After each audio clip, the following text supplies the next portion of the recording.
to Thea Awards Digital Case Studies, Episode 3, celebrating live shows and the Thea Classic Award. We're so glad you're here with us. I'm Pat Mackay. And I'm Roberta Perry. Today, Phil Hettema returns to talk with this year's Thea Classic awardee, Pageant of the Masters from Laguna Beach, California.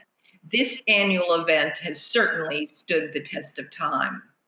Our colleagues from Puy de Fou will be presenting their latest audience experience, Le Premier Royaume. And making a return appearance is Bingo Tso to present The Legend of the Gods from Weihai, Huaxia, Shandong. We're excited to have Phil Hettema back to present the AOAs for live shows. Welcome to this edition of the case studies presented by the TEA. Today we are going to look at 3 amazing Thea winning projects and get an inside look at how they were put together and how they operate. We're going to look at each one individually. We'll have about a 20-minute presentation by the project team, and then Lucky Me gets to have a little bit of a 10-minute Q&A with them to find out a little bit more in depth about everything you want to know about these projects. We'll be off a little bit later in this session to talk about projects in China and Europe, but right now we're going to start with the Thea Classic Award. The Classic Award is given to an experience, attraction, or project that's existed for more than 20 years and is still operating today. Well, the project we're going to talk about has actually been around for more than 75 years and is absolutely beloved by everyone that comes to see it. The Pageant of the Masters at the Laguna Beach Festival of the Arts started in 1933, and I think it's fair to say is one of the most unique theatrical presentations you'll see anywhere on the planet. Before I introduce today's presenters, let's take a quick look at the Pageant of the Masters.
Pageant of the Masters, a living celebration of the world's greatest artworks.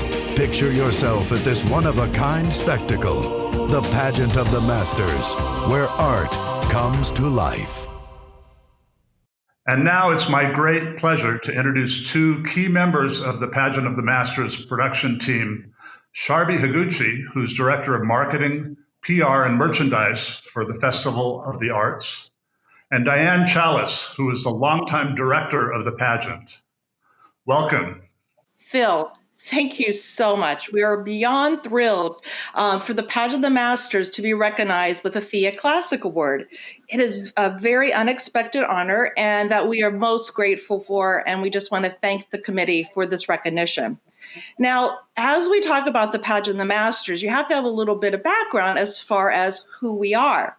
And the very first thing you have to know is there's an organization called the Festival Arts of Laguna Beach, which is a nonprofit art organization.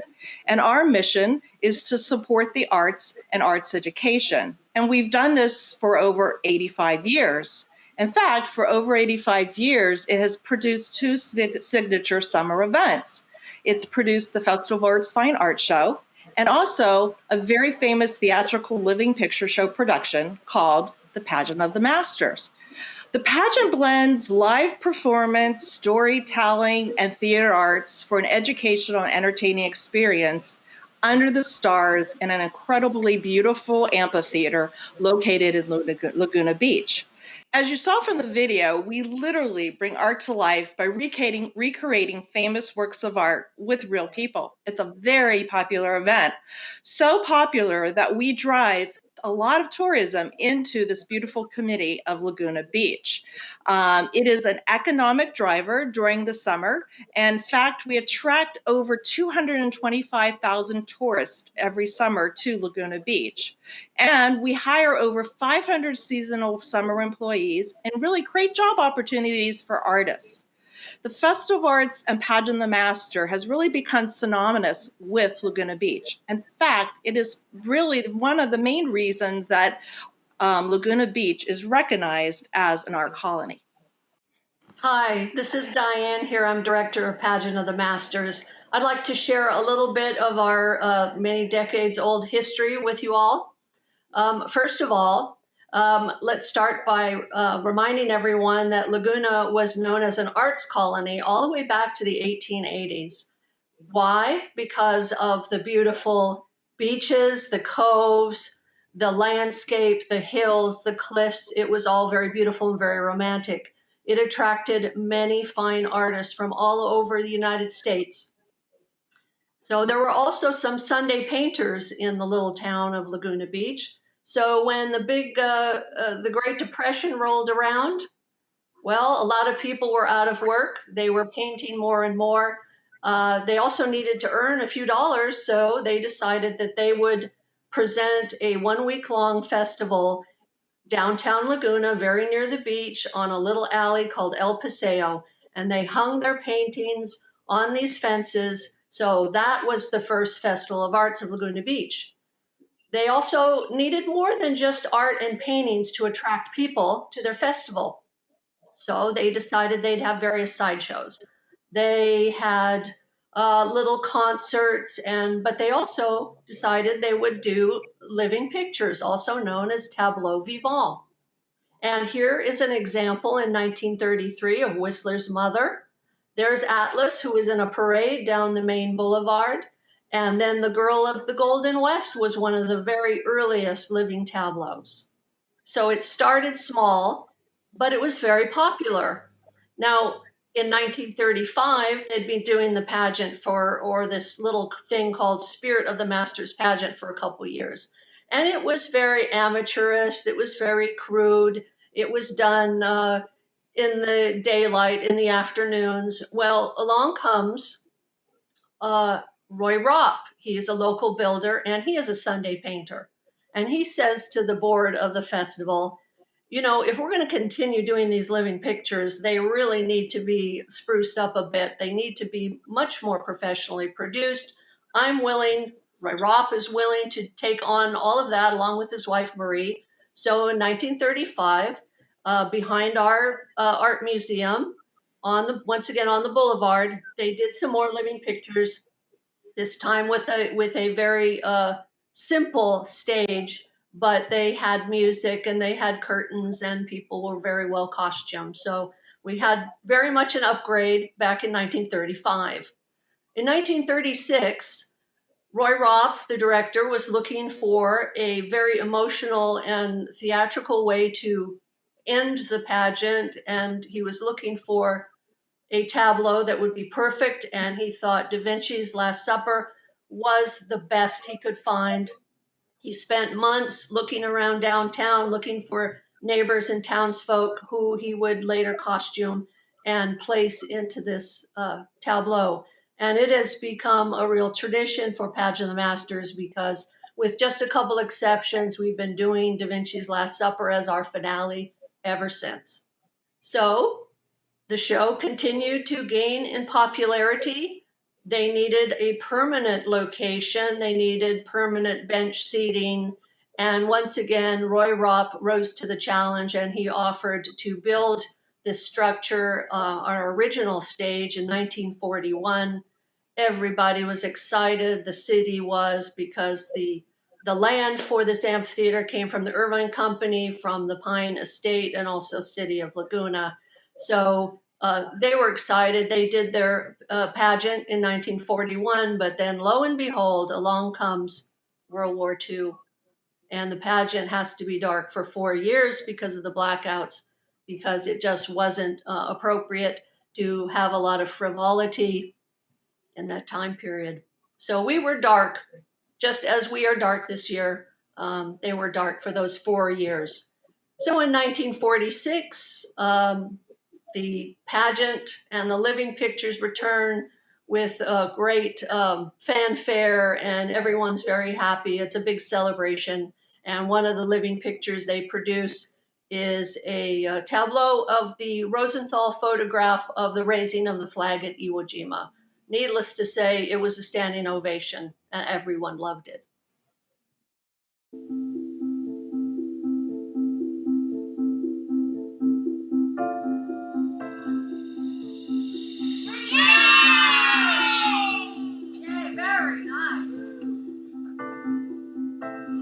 In Laguna Canyon, 6 blocks from Main Beach, there is a festival of arts.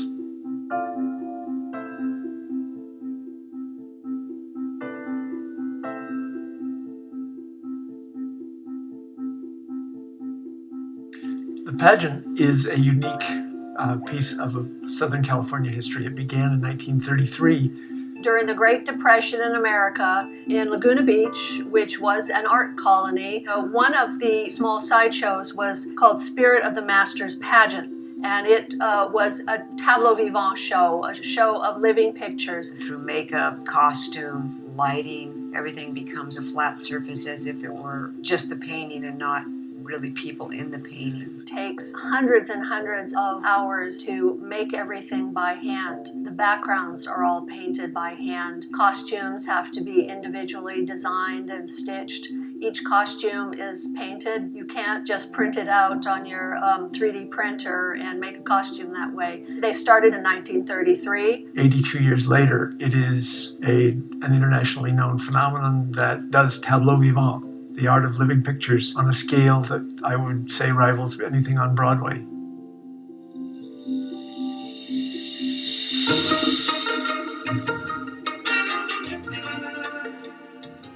Country School by Winslow Homer is one of those classic American works from the 19th century that relates to, I think, kind of a nostalgic recollection, even if for people who have not ever had the experience of a one-room schoolhouse.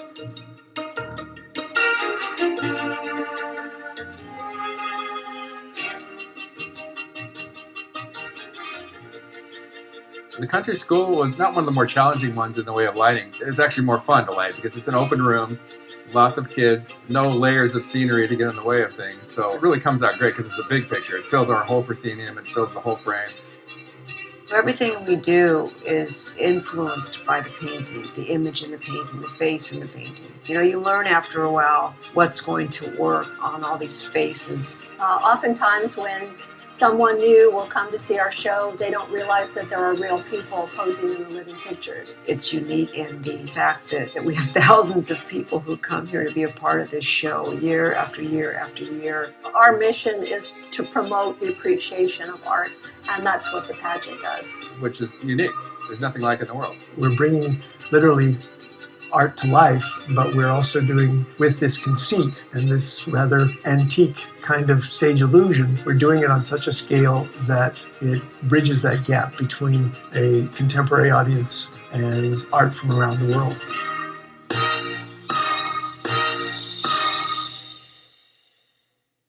And as you see from that video, what's really important to the pageant masters, and it is our backbone, are our volunteers. We simply could not do it without our volunteers. It takes over 500 of them in order to put our show on, and they come all from Southern California. Originally, the volunteers primarily came from Laguna Beach. Now they come as far north as Los Angeles area and as far south as San Diego. Our youngest volunteer is 5 years old, and our eldest, well, 80 plus. And what's amazing backstage, you have this really wonderful and family environment, and people have really built a lot of friendships simply because they've been at the Pageant of the Masters and they come back year after year after year. Now, we need help in a whole bunch of departments with our volunteers. We need help with our cast members and our wardrobe department, and also in our makeup department. We also have runners who make sure people are where they're supposed to be at the right time, and we have some people that help with hospitality. Well, I tell you what, the volunteers are really just incredible, and their spirit is just infectious. And we have had a lot of attention from other theatrical producers from the entertainment industry, and who wanting to try to recreate or reproduce the Pageant of the Masters. However, they find out very quickly it simply is not financially possible because they really need that volunteer support to make it happen. All right. Thank you, Sharby. So Pageant of the Masters is much like many other theatrical productions.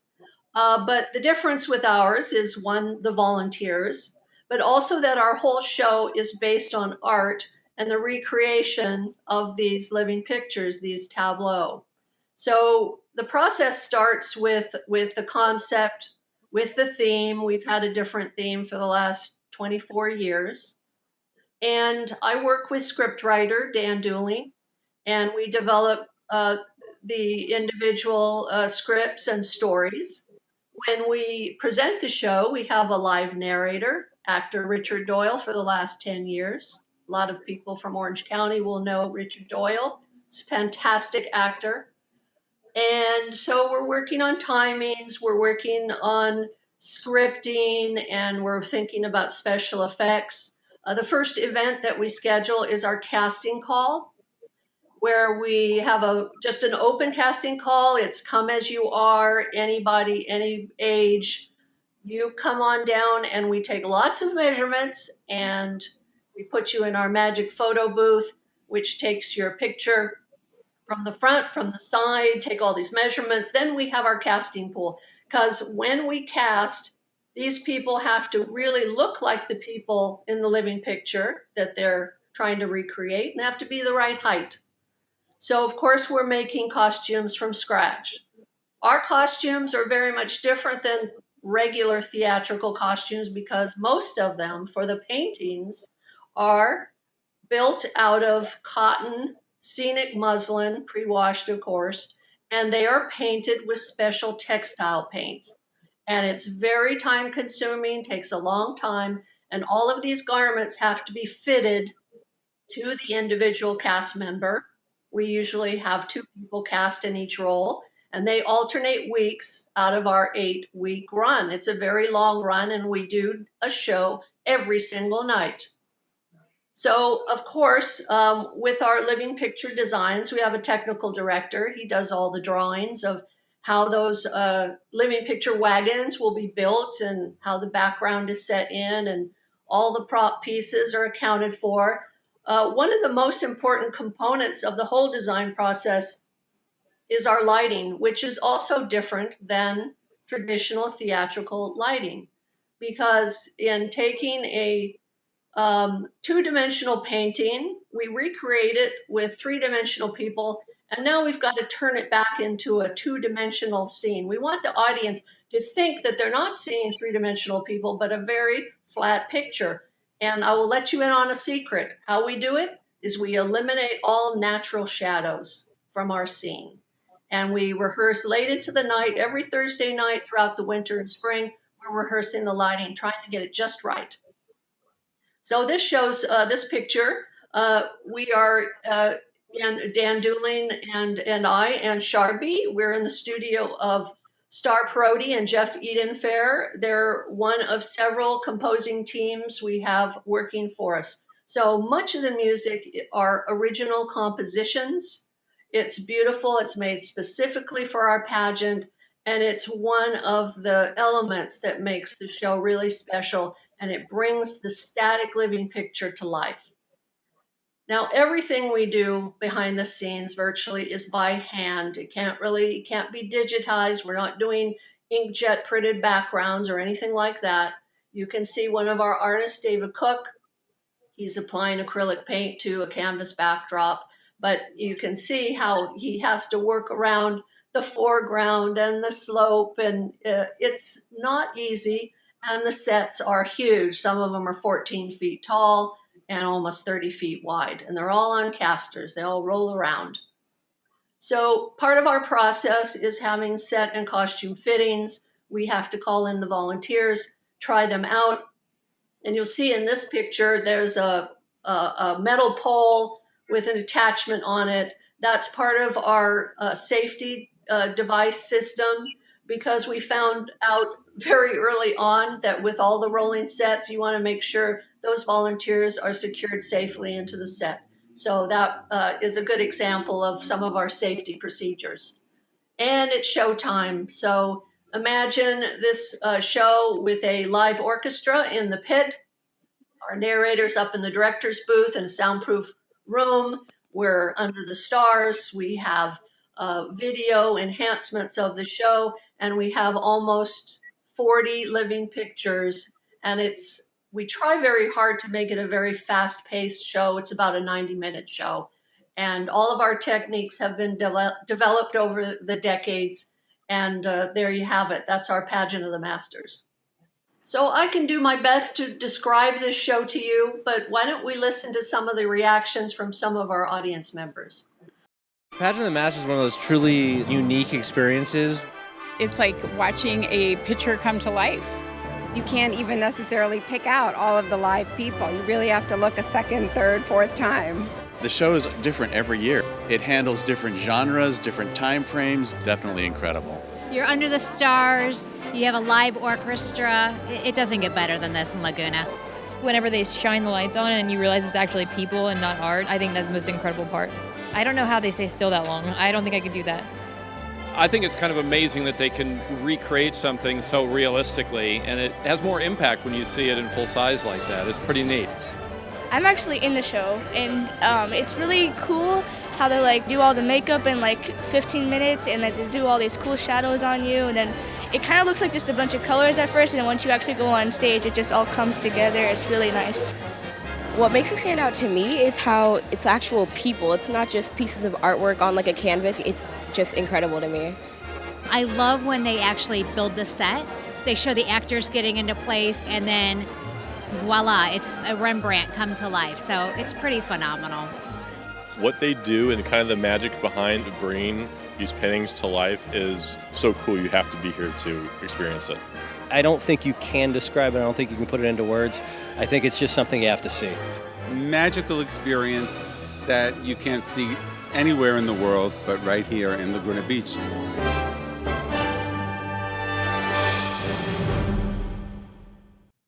Diane and Sharby, thank you so much. That was amazing, and it makes me homesick to go see the pageant again. I can't wait till I get to do that. Everyone in the TEA is in the business of creating live experiences, those moments where we really interact with each other. We all live in a technological world where there's amazing things on our cell phones and streaming and everything, but I just wanted to ask you, what do you think is the alchemy that happens in that amphitheater every night, that for 75 years, this most traditional and simple version of theater, the tableau vivant, still gets a reaction out of people and makes them want to come back year after year? What do you think that's about? What's the magic there? I think it might be that most people really love art. They like looking at art, and it touches something in your imagination that just a person could walk into the world of the picture and become part of that artist's imaginary, magical world. Now, part of it, it's the tradition. It's our beautiful amphitheater with 2,600 seats. It's the stars, it's the pine trees and the sycamore, the sage scrub. It is beautiful and it's magical and it's kind of a sacred space. So you add the storytelling, you add the live music, and it enchants people. And many in the audience, they have their binoculars and they're looking at the individual cast members in the living pictures, and they're enchanted by seeing them, and those volunteers are acting out our fantasies of stepping into the world of the painter. Well, there's definitely something magic about all of that. But you've done a lot of things over the last several years to keep it fresh and add new surprises every year. Can you talk about some of those things you've done? Oh, yes, that gives us the most fun and the most pleasure. I think one of my favorites is when we did a series of science fiction movie posters, and we had a 25-foot wide flying saucer. It was actually helium film, filled inflatable, but it rose up over the stage house and over the trees and over the hill.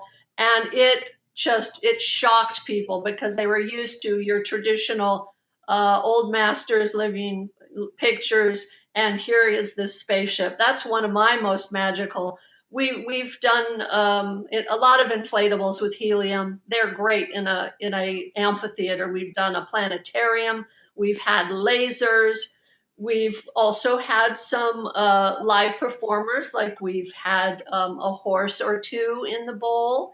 That's very surprising to the audience. So occasional a dog or some animal. They always upstage everybody. So there's low-tech effects and there's high-tech effects. The audience seems to love them all. Must be hard to get a horse to hold a pose for 90 seconds. We just put a little on that. Hey, I want to chime in there because I really want to tip my hat to Diane, because since she's been director, she literally has breathed new life into the pageant and also has really given it a new audience has really tapped into the Pageant of the Masters, which has been really great. And from a marketing standpoint, she's the one that kind of has really came up with that idea of this organizing theme. And what's really wonderful about it is it lets people know it's going to be a different show each and every time that they come to the pageant. Previously to the organized theme, people would come back every other year or say, I went last year, I really don't need to know. But with Diane's innovation of the organized theme, as well as adding these surprises to the show, people come back year after year, and we have quite a following now. Thank you, Sharby. So I wanted to ask about those themes, because I know how many years in advance are you actually working and planning? And then how many years in advance before that is it sort of bubbling around in your head and you're starting to see those themes emerge, Diane? Well, when I first started 25 years ago, I thought, well, maybe I can come up with about 5 unique ideas and themes, and then the years roll on. And I usually have a theme maybe 1 or 2 years in advance, not terribly long, but I try to gauge the zeitgeist. I try to get a feel for what's going on in our entertainment world. In pop culture, I try to be in tune with pop culture. And certainly the digital age has changed what we do an awful lot. But yeah, don't really work that far in advance. But are you literally planning 2 years out as far as selecting the art pieces and the design, et cetera, or what's that window like for you? The most important thing is that theme, and I need to choose a theme that gives me the best opportunity for a variety show, because every pageant is really a variety show. And having that theme, it just kind of sparks the imagination, gets the scriptwriter and I, gets our creative juices flowing, and we take it from there. So you Sharby, talked a lot about the volunteers, and I'd love to hear more about just how you keep that big a volunteer pool enthused and recruiting every year. And you talked a lot about how it's kind of a family, so I'm sure that's a big part of it. So I'd love to hear about that, but I'd also like to hear about backstage, which is not always so glamorous. You literally have technical skills that have to be developed that you need every year. So are those being trained and passed down in this volunteer pool as well?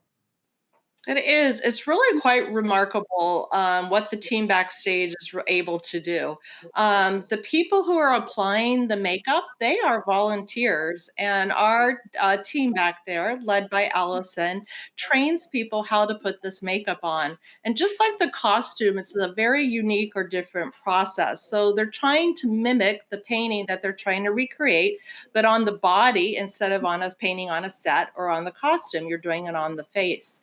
And it's really quite amazing how quickly you can pick it up and learn how to do it, even though you're a volunteer. That volunteer spirit back there, wow, that's all I can say. I feel like when I go backstage, it's like one big family reunion year after year.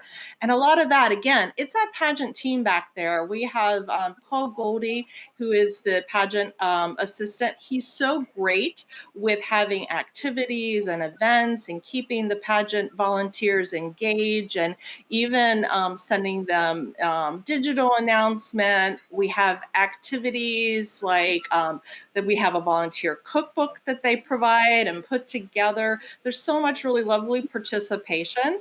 And it's just magical. I mean, there's really no other word to say it than that. And it is really fun to go backstage and see the kids grow up each year. They start at 5 years old and they're still in it. They're 30 years old. In fact, my whole family have actually participated in the Pageant of the Masters. Myself, my husband, and my 2 children who grew up there. And I have to tell you, there's nothing more magical, as Dee Dee was saying earlier, to walk into the be painted and to walk into a piece of artwork. It's just amazing, stunning. And I think that's why people come back year after year. I had the chance to go backstage and spend some time back there many years ago, but I got to tell you, for those that don't ever get the chance, the show backstage is as fascinating as the amazing show you get from the audience too, because you begin to see how all these pieces that don't look like they could possibly come together like a jigsaw puzzle magically to make that show you see out in front. It's fascinating. So Diane and Charby, where do you see the pageant being in 10 years from now? Where's it going to go? How are you going to keep this tradition alive once we come back from this little cycle we're in right now? Oh, well, we are going to have to make some changes, needless to say, backstage to accommodate all the new rules that we will have. It doesn't concern me too terribly much because I know how much our volunteers love spending their summers backstage. They want to come back. They miss it terribly. So as far as keeping the show alive, just writing new material, be aware of pop culture, try to come up with new ideas and try to keep surprising people. I don't ever want to be boring. So that's my number one mantra. Do not be boring. That will go for the next 50 years, I think. I think those are words that you can never be boring. Never be boring. Absolutely. That's Dee Dee. I'm going to take it from a marketing standpoint. So, we get a lot of interest, national and international coverage from the very traditional media coverage. In fact, we've been covered by the New York Times Magazine, Wall Street Journal, National Geographic, and believe it or not, even the Jimmy Kimmel Show stopped by and the Today Show. And people from those shows have actually been in the Pageant of the Masters. So we will definitely, because we're a nonprofit with a very limited budget, still really tapped into some traditional marketing and PR efforts. However, what I'm finding that I have to pivot to is that digital aspect of it and promoting the show through social media, through email blasts, and using more of the technical side of marketing. That's also very cost effective than your traditional print marketing. And particularly during this time that we're dark and we have to promote the show and find new ways and cost effective ways of doing that. One thing to say about the pageant and the fact that we are a nonprofit, a lot of people forget that, is that the pageant I always look at as an entertaining art history lesson. And so we are actually hoping when people walk away, the audience walks away, they're actually learning something about art, and they'll share that with their friends and their family members. And hopefully we're sneaky enough that they're having a lot of fun, and I know Dee Dee does that for them, but they also walk away learning something about art.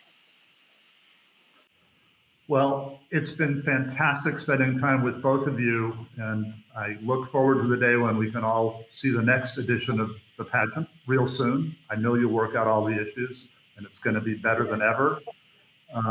So thanks so much, and thanks so much to the Pageant of the Masters. Bye. Thank you, Phil. Thank you, Phil. Our next project is a spectacular live show created in Weihai, China. Not only is the show itself an amazing logistical and visionary creative feat, but it takes place on a site where basically the entire environment has been transformed and brought back into a beautiful natural setting. I can't wait to see more about it. And right now I would like to introduce Mr. Bingo Cho, who's going to tell us more about Legends of the Gods. Hi, Bingo. Hi, Phil. So nice to meet you. This is extraordinary story. On the surface, it is about the Legend of the Gods, this year's Thea Award recipient for live show spectacular. It is impressive and exciting. To truly appreciate the Legend of the Gods, you must first know the backstory of the project that the show sits within and how it came to be. It is a story of one man's dedication, creativity, and courage to accomplish what many thought to be impossible. And our story begins in Weihai, dubbed as China Garden City. It rests along the shorelines of the northeastern end of Shandong province and located approximately halfway between Shanghai and Beijing. It's the closest city facing Korea.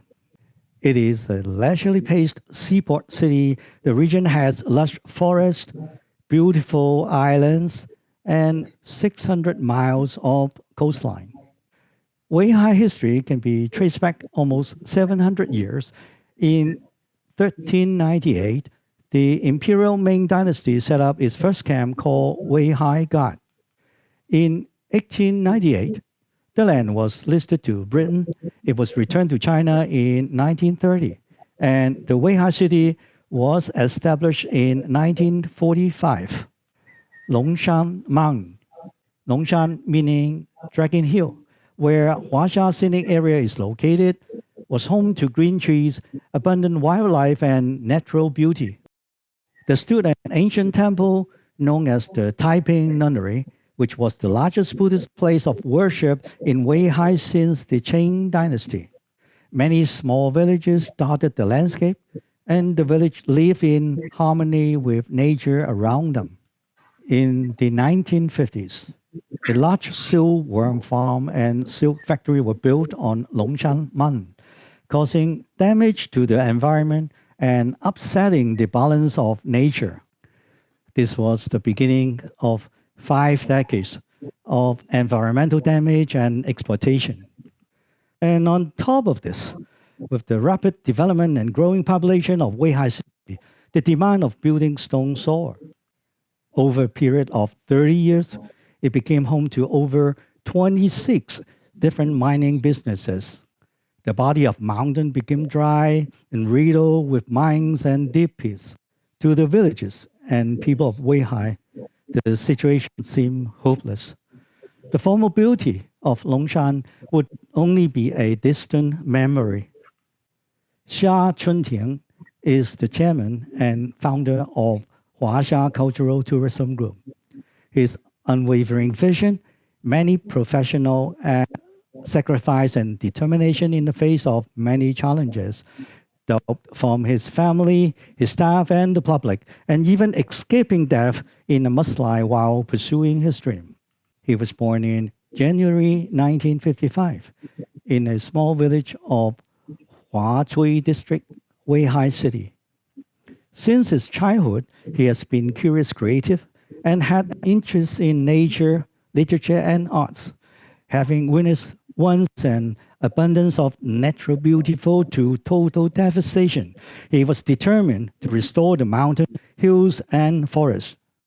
When he was 30 years old, together with his wife, they spent the last 48 renminbi, approximate $15, on setting up a modest cement pipe factory in the small courtyard of their home. After much hard work and having some success, he transitioned to construction machinery in 1994 and continued to grow and prosper. In 2003, he finally began the restoration. He was going to lead the effort with his own money and resources, but started with a terrible situation. There was no roads, choking rock dust, waste, gravel heaps, constant flooding, dangerous signs, and unstable cliffs, just to name a few. Nothing grew anywhere on the site. There was no animal, no life of any sort. It was like starting on the surface of the moon. Early in the planning, in order to ensure the protection and sustainability of the restored ecosystem, he would need to create a cultural tourism model. That way, people would be vested in protecting the area, and the money raised would go toward improving the lives of the community and maintain. The process takes steps. In the beginning, he surveyed the damaged mountain and come up with a master plan. Start grading site, filling pits, building infrastructure, and forestation. More than 130 various kinds of heavy equipment were used. 44 mine pits and quarry were cleaned, drained, and filled in. 35 water reservoirs, both large and small, were built. A total earthworks was over 56 million cubic meters, nearly half of 3 gorgeous projects in China, 25 great pyramids of Giza, 900 space Earth. Total project investments come to 4 billion RMB, something like 600 million US dollar. Huaxia Cultural Tourism Group employees were paid to plant the trees as a way to earn additional money and do good for the community. A total of 11 million trees have been planted thus far and is ongoing. More than 200 tree species planted. The landscape is beautiful in all 4 seasons. And over 500 million pounds of CO2 removed yearly. It is said that a picture is worth 1,000 words, and with that in mind, we have assembled the following collection of before and after photos. This is before and after, exactly the same place. The before, mud, after, the beautiful summer palace. Before, and you may see the pagoda on the top, on the tree, the pagoda named Shah Pagoda. And after, before, pits, after, a show reservoir. The ecosystem. Many animals have been reintroduced to these natural habitats, including wild hares, goats, donkeys, roe deer, wild boar, badgers, foxes, silver cat, sheep, and many more. And various species of freshwater fish live in the stream, ponds, and lake throughout the project, as well as freshwater turtles. A variety of birds have made the local environment home, and many kinds of migratory birds return to visit each year. Flowers and trees of many colors, and they can be seen at different times of the year. Chairman Shah realized early in the planning that he would need to create a cultural tourism model in order to have a steady income to care for the project. Weihai village and attraction made up the core components for this model. They include an ocean world of Weihai. It is important to learn about Weihai relationship and history with the sea and to appreciate the ocean and sea life.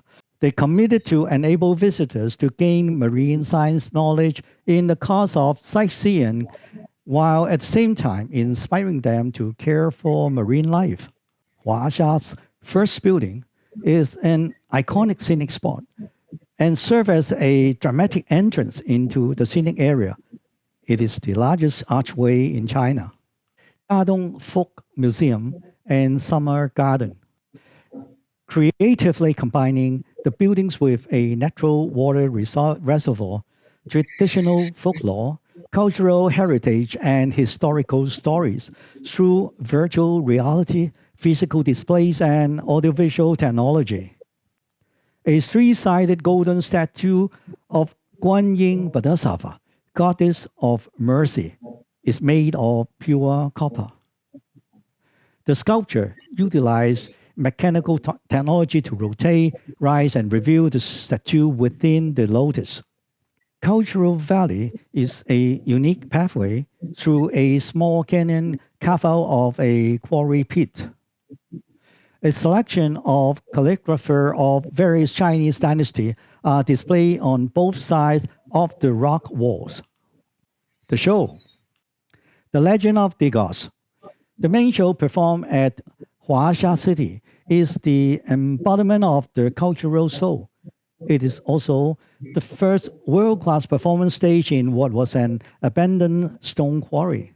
The theater is built in a quarry measuring 210 meters in length and 171 meters in width. Taking advantage of the quarry's topography features, the team of artists and technicians designed and built an open-air Chinese opera house, featuring a series of integrated sets and stages, custom-built to blend into the natural features of the quarry, such as the lake, brooks, and mountains. The 7 scenes are laid out in a circle within the quarry anchored by a lake in the middle. The production utilized more than 278 actors, singers, dancers, and acrobats for each show. There is also a large staff of show technicians for audio, video, lighting, fountains, special effects, pyro, stage equipment, and etc.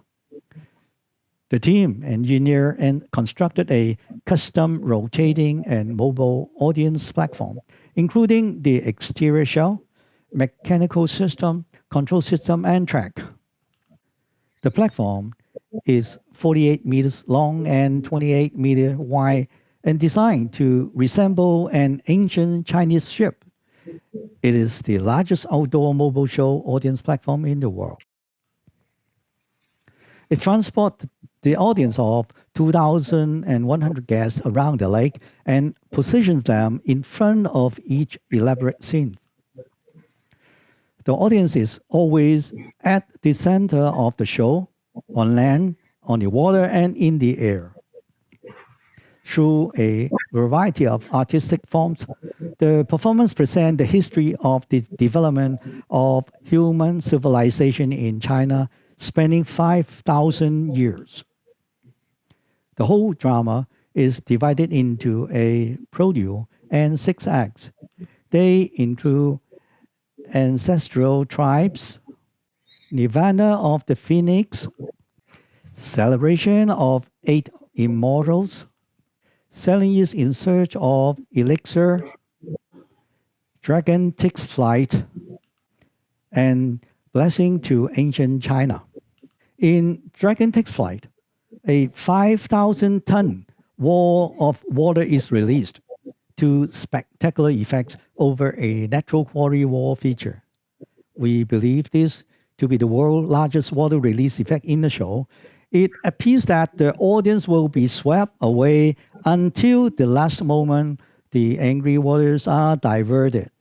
This is just one of the many memorable scenes in the elaborate production.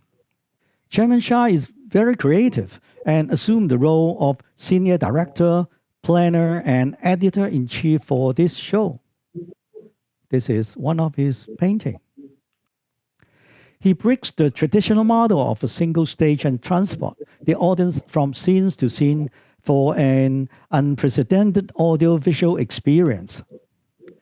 Mr. Sha Chunting gives the audience each scene performed in a setting combining a stunning natural landscape and historical Chinese cultural elements. He is the first one to accomplish this. And it begins the fantastic journey of cultural tourism in Jiadong Peninsula.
Bingo, thank you so much. That was a fantastic presentation.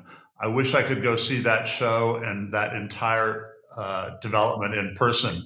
I really want to focus on the live show in our conversation today, because that was the thing that the Thea nominating committee was so impressed with. Tell me a little bit more about the development of the show itself. How long did it take, and what were some of the milestones that had to be achieved to create such an amazing show? Well, obviously, the show talks about the actually the Chinese ancient history. There's a lot of history and gods. You know, the gods is everywhere, is throughout the various dynasty. It takes about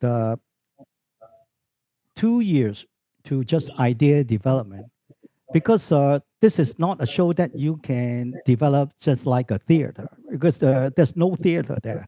It's really mud. There's no way it's rock.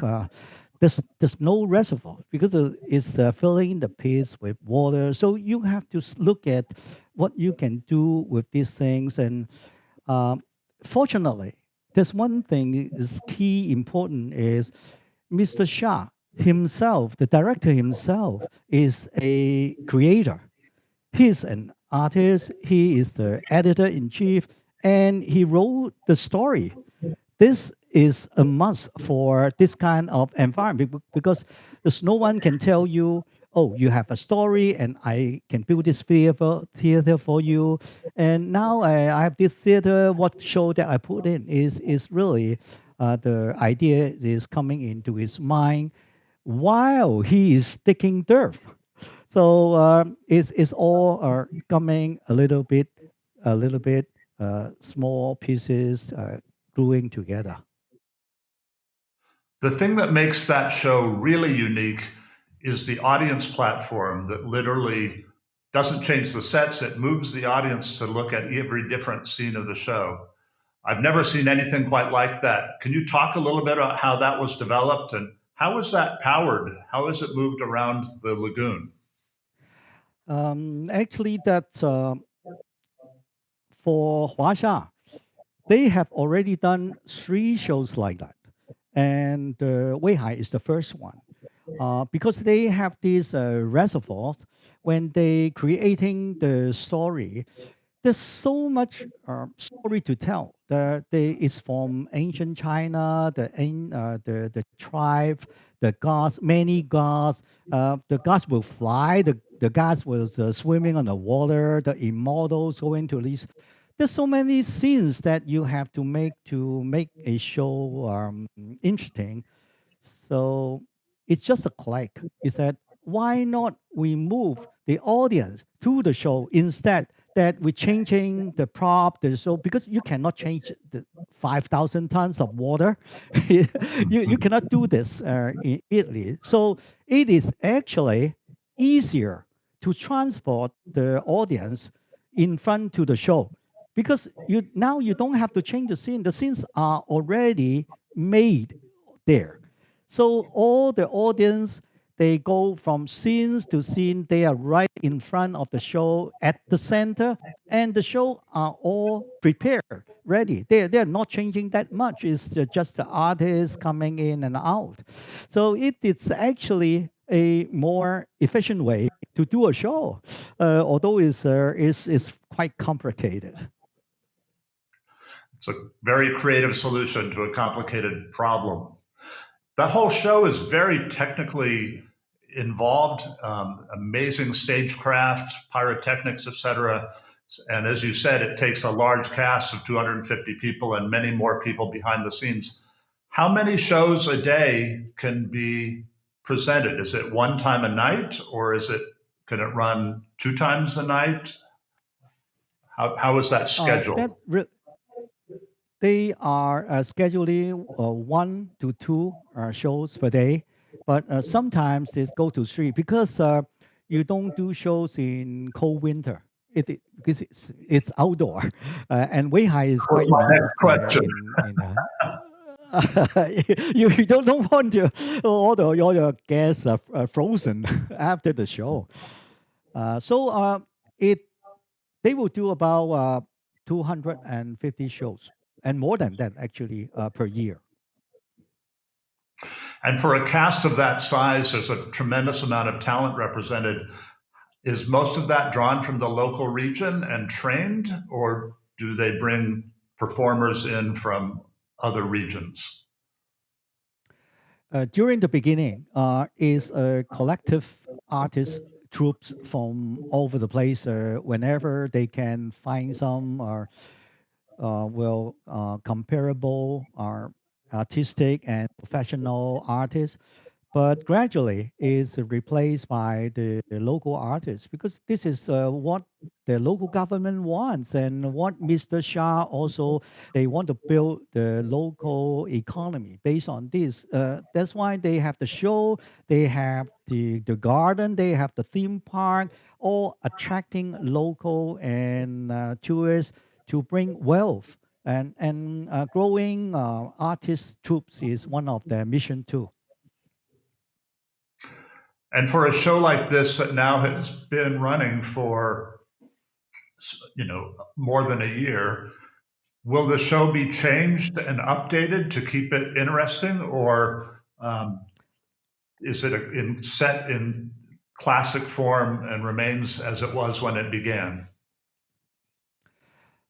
They are changing some of the story, small details every year, but this year because of this COVID-19, they will change many of the major story, but keeping the same sets. The sets is too expensive to develop, but the improvement, the storytelling, they are changing that.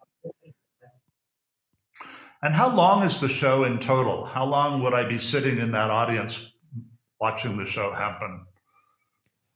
An hour. 1 hour.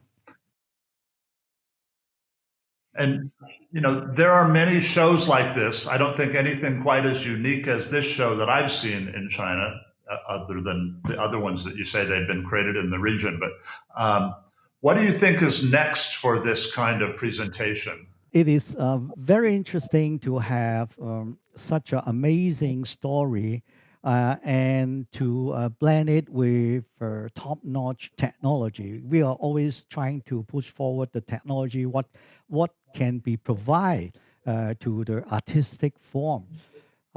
We are actually building another show near around, but this time is a indoor show instead of an outdoor show because they are adjacent, not so far away. So we think one outdoor show, one indoor show would be appropriate. Are you going to make the whole building move instead of the audience? Not this time. The building will be built and. Well, I can tell you a little bit. It's a secret. It's about the war, sea